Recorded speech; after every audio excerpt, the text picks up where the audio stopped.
So, what is happening in Syria? There's a new violence between the Druze community and the Jolani government in Damascus, the so-called president, which used to be an Al-Qaeda leader. So, what is happening? What is this new cycle of violence? Let's find out.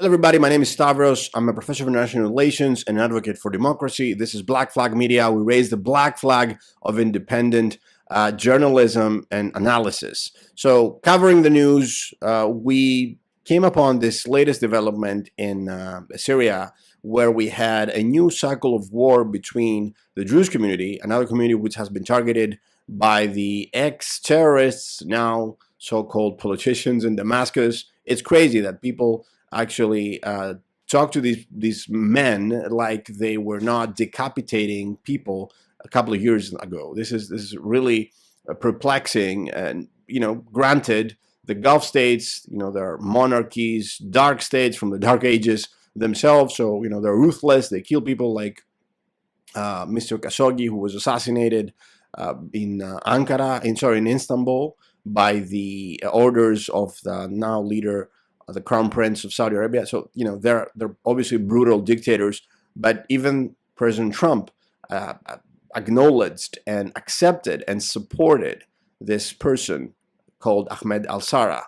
The nom de guerre that he used was al-Jolani, who he was actually a terrorist in Al-Qaeda, an affiliate of ISIS in Syria, and now the so-called president of Syria, which is really, really crazy. And it should tell us a lot about not only the Gulf countries backing him, but also the money that led Trump to support this terrorist, this person who has been responsible for killing American troops. So it makes no sense for a U.S. president to acknowledge and accept and recognize him.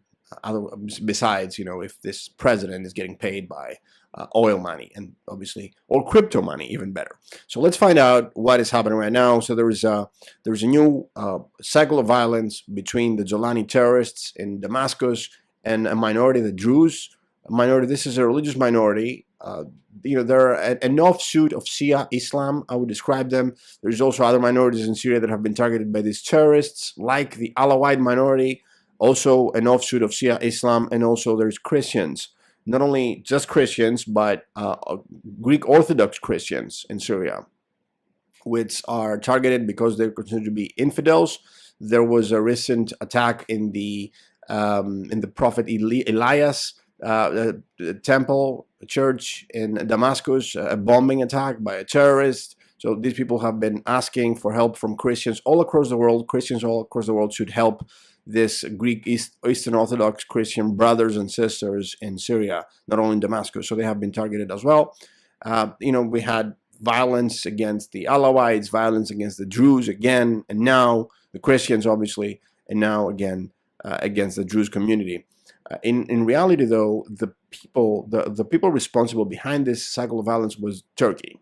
So I want you to understand the situation right now is that al-Sara, the president, so-called president of Syria, ex-terrorist, I would say terrorist for life.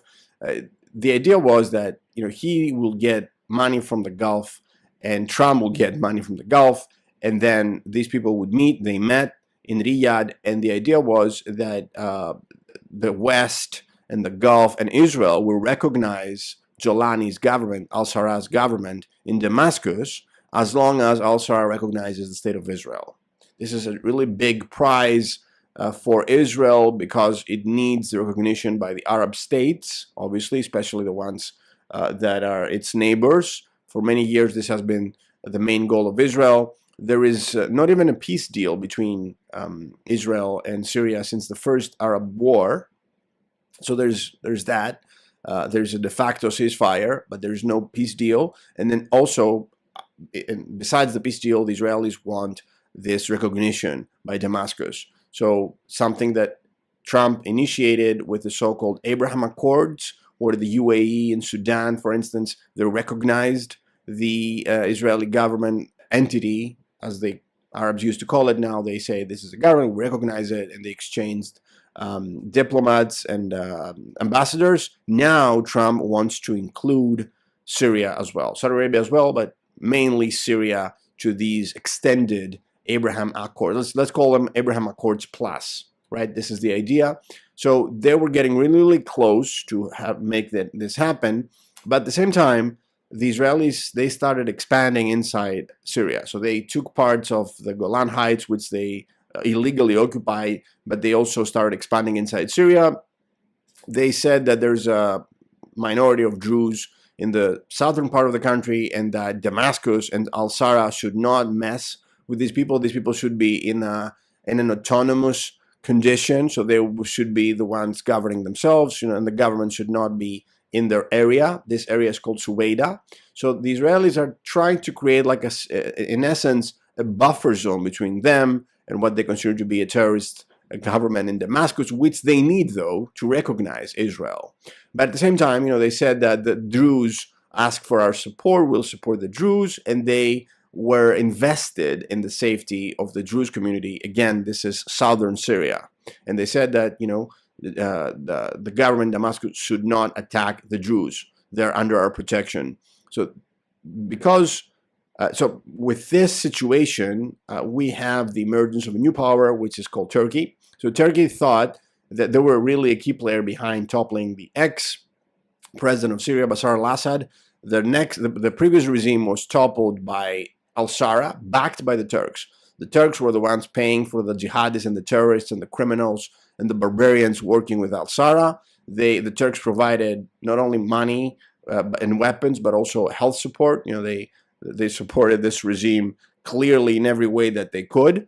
And they thought that after they toppled Bashar al-Assad and they installed al-Sara as a puppet in Damascus, they would rule Syria by proxy. Well, guess what? The Turks realized that it wasn't just them supporting al-Sara, but it was also other patrons behind Sara, like the Gulf states, and also the CIA and Mossad. And guess what? These forces prevailed, and Turkey seemed to lose control over its puppet, al-Sara, in Damascus.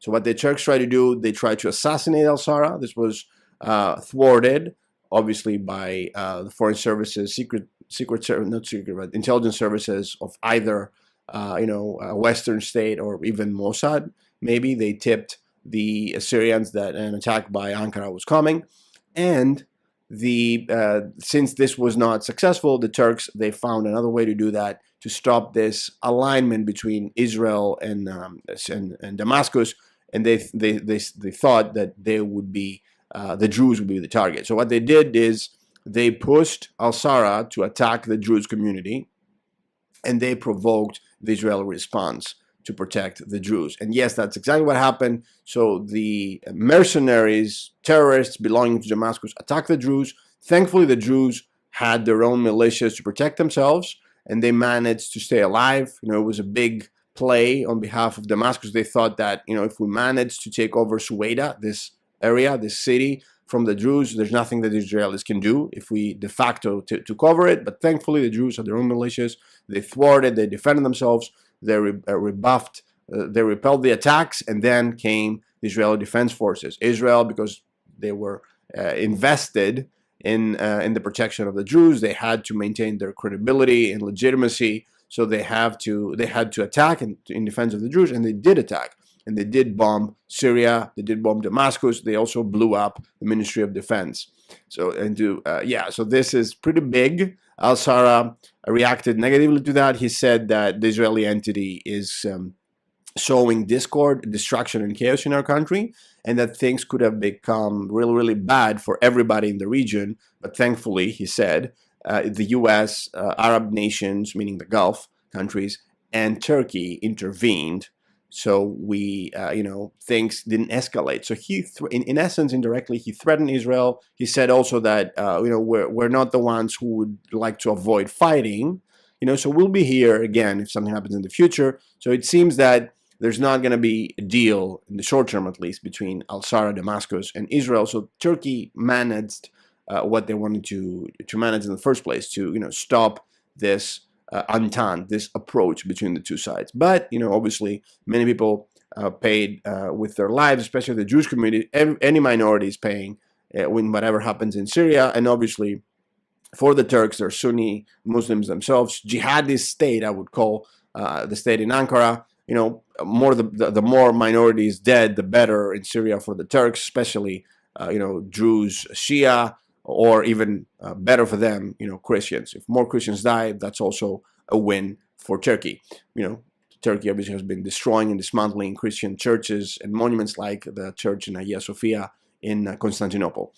All right, so this, I think this need to be explained, to analyze a bit so you know what you're seeing, why things are happening in such a way in the Middle East. We'll be, you know, monitoring things to come, so make sure that you like and subscribe to this video because there's going to be more videos coming down the loop. Thank you, and I'll see you in the next one.